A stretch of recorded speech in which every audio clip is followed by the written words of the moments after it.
Welcome to the Mindful Balance mini podcast. If you are a woman over 40, ready to break free from fad diets and discover the power of balance and confidence in your life, then this podcast is for you, and I am so happy that you are here. I'm your host. I'm Rachel, a nutrition and mindset coach, and I'm going to break down everything you need to know into bite-sized pieces of sustainable and realistic tips.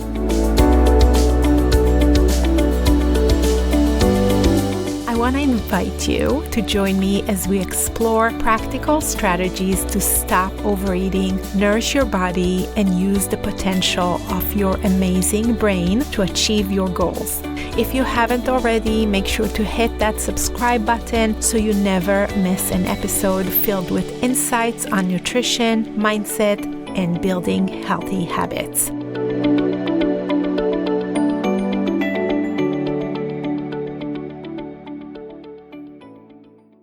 Hey there, welcome back to the podcast. I want today to untangle the topic of emotional eating, but specifically, I want to talk about when life feels objectively hard.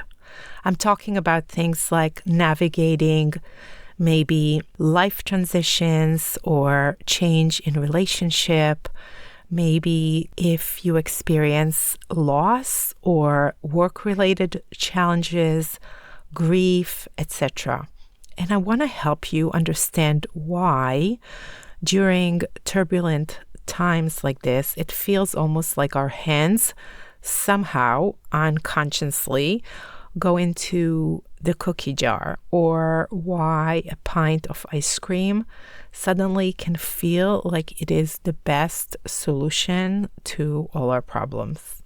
I have been there in the past few weeks when it feels like life is kind of crazy. It doesn't make sense so much. And just to kind of share with you a little bit, in the past few weeks, I have felt all sorts of very uncomfortable emotions like fear and grief, shock, frustration, anger, and so on. And I know that almost anyone listening has experienced this at some point in life and will likely experience that again at some point.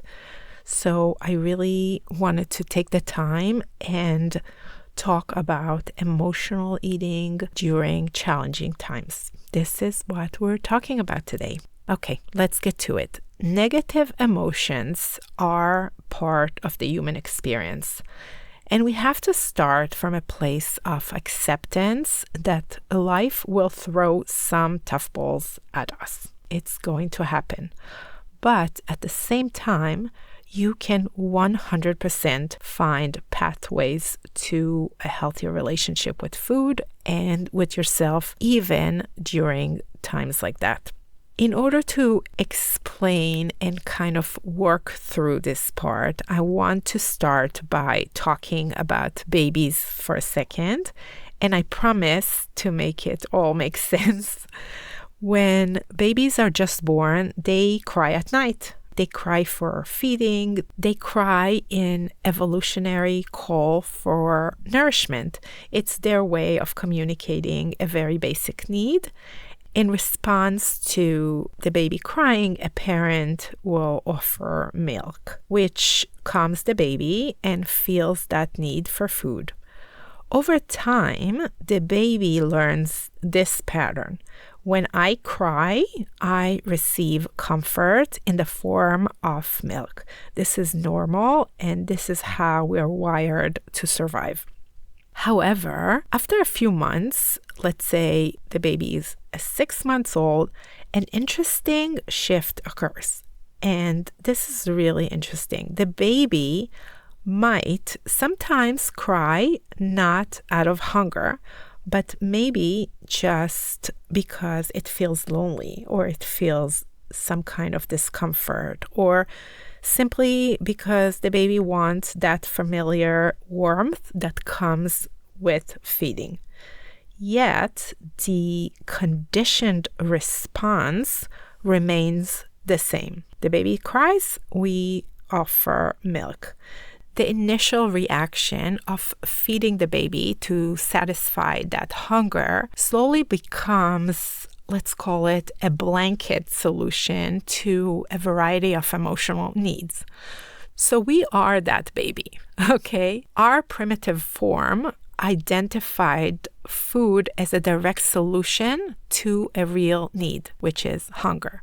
Yet, as we grow, our emotional spectrum kind of gets wider, and our brain, like the well-meaning parent, continued to offer the same solution, which is food, even when the emotional needs were for something completely different, like love, comfort, relief from stress.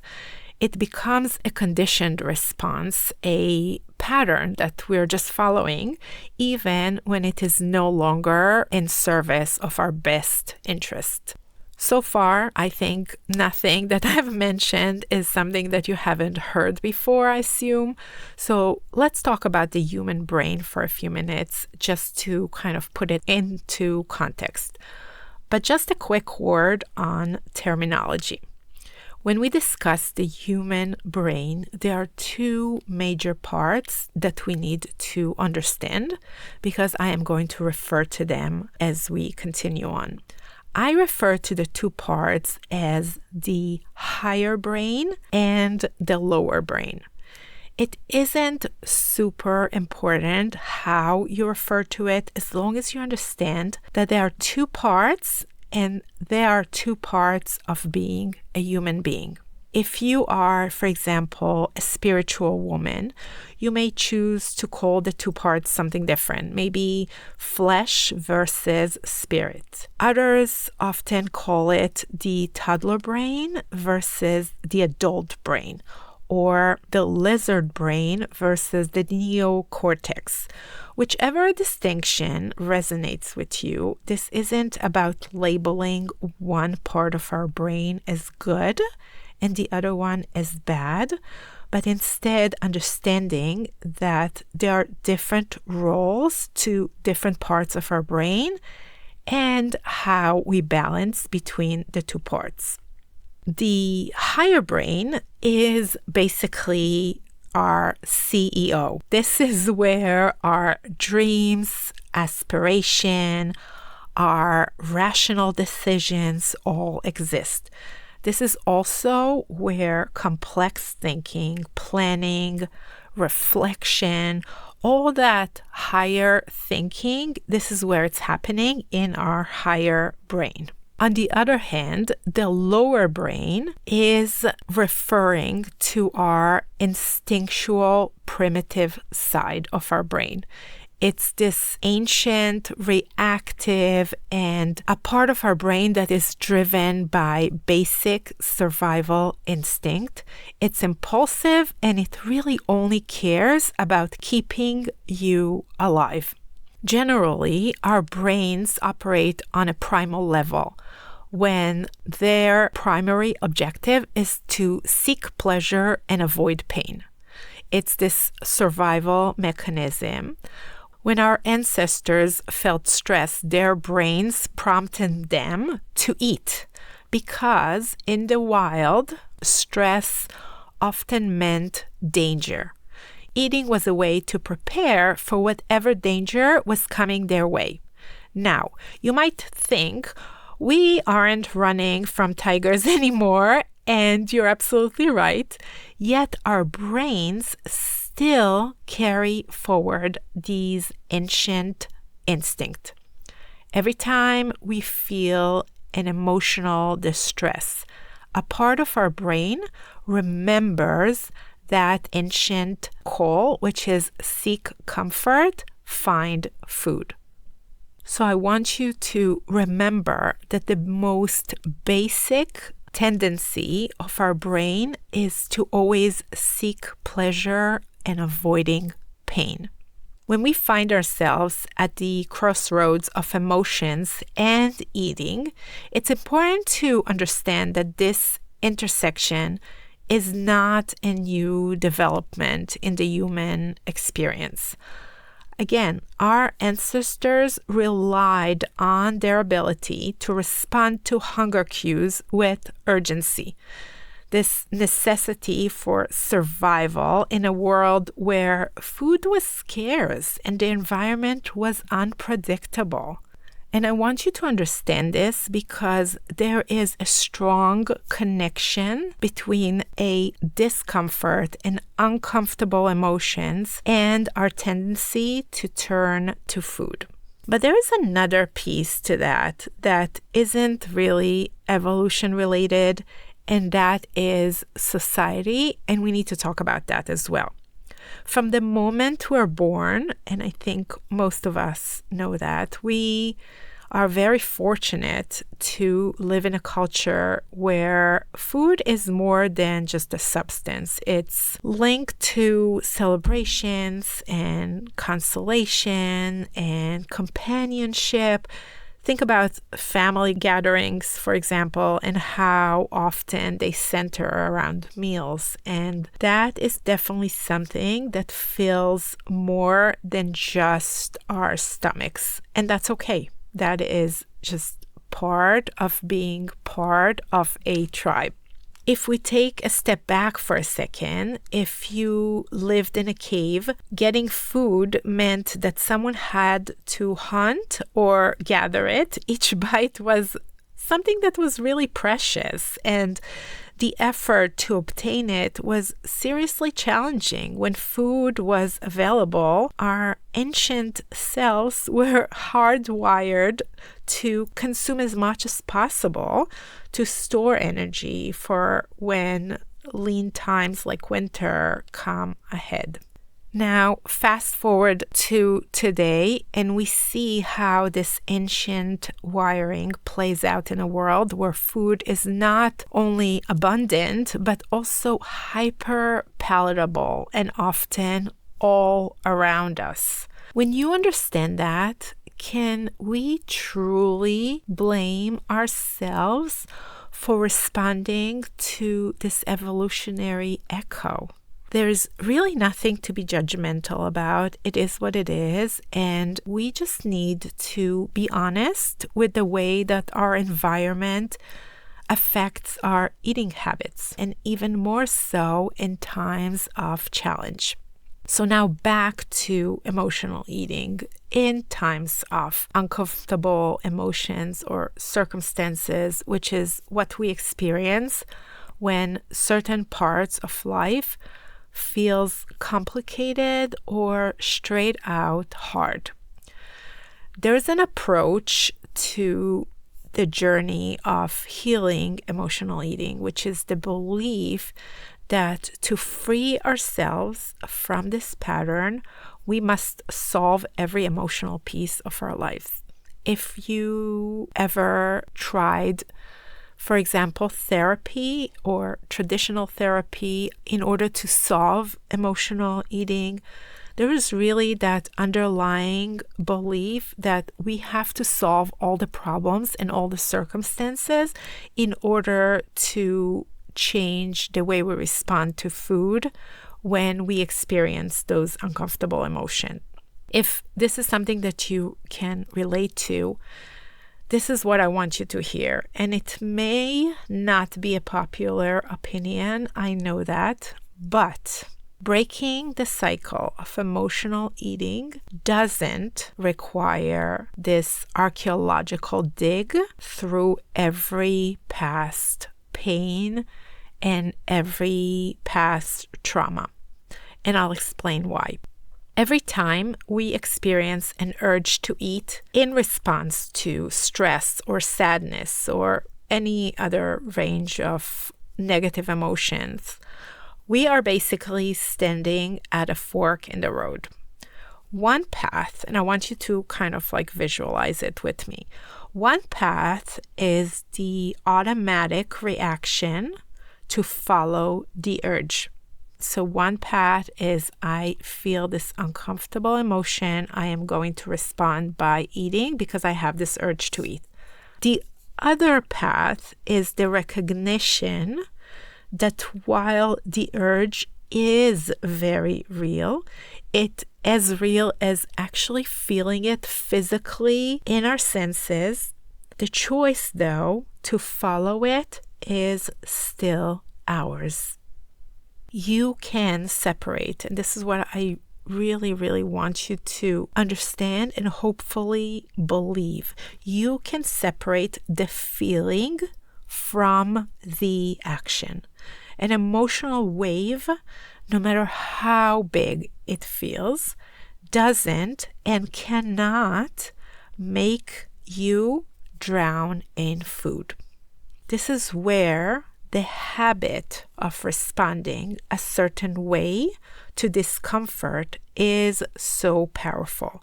But it also is the reason that is quite simple to change how you respond to negative emotions without solving the issue.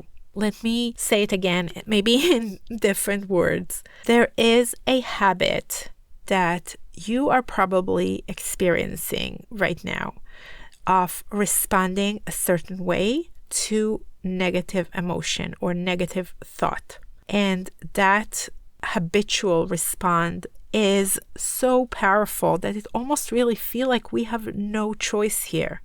However, if you learn how to change the habit, it also means that you don't have to solve all the circumstances and all the problems that you are experiencing right now in various parts of your life. And I think that this is so refreshing and so powerful. And I get it that habits, especially ones that we practice over and over and over again, they really feel unchangeable. But emotional eating is just a habit of many other habits. There is no exception, and those habits can be changed. Now, I want you to envision your higher brain. It knows that it doesn't have to flow in the same direction forever. When you have an urge to eat because, let's say, you had a hard day or a hard week or even a hard month, right? This part of you acknowledges its presence, maybe even understand its origin, but it doesn't pick up the bag of cookies. And your higher brain has the ability to act differently. And the more you do it, the less pushback you get from your lower brain, which at first, of course, and it's completely reasonable that it will sound like, what are you doing, lady? Like, I am used to, every time I don't feel good, to reach for the food. So I want to invite you to really ask yourself, how would it feel to know that in fact you don't need to solve all the problems or that you have a problem, right? A lot of us tend to feel that we have a problem or that we have this disease or that we're broken. And instead, I want you to envision taking back that power and autonomy without any drama. Like, no, we're just not doing this again. If there is one thing that I hope you take away from this episode is I want you to hear this. Emotional eating is a habit. It's not a helpful habit, obviously, but it's one that we've learned and we can also unlearn, even without going through years of therapy. I want you to remember that every step that you take is a win. You showed up for yourself by being here today, and that says a lot about you. All right, until next time, take care. Bye-bye. Thank you for tuning in to the Mindful Balance podcast today. I hope you enjoyed our conversation and find inspiration to find your unique balance and confidence. Remember that the journey continues on Instagram. You can find me at Rachel Emma Nutrition. That is one word, where I share daily nuggets of wisdom to help you reach your goals with ease. If you loved today's episode, don't forget to subscribe to the podcast and leave us a review. Your feedback fuels our mission to empower more women on their mindful balance journey. Until next time, Take care and stay mindful. Bye. Thank you for listening to The Mindful Balance. The Mindful Balance is brought to you by Rachel Emma Nutrition. Our editing and mixing engineer is Michael Ploner. Our theme song is Good Feelings by Bo Gleasons. The information in this podcast does not substitute for medical or psychological advice and is intended for educational purposes only. Please consult a qualified health professional regarding health conditions or concerns before starting a new diet or health program. Rachel Emma Nutrition LLC and accompanying websites and social media platforms are not responsible for adverse reactions, effects, or consequences resulting from the use of any suggestions herein or procedures undertaken hereafter.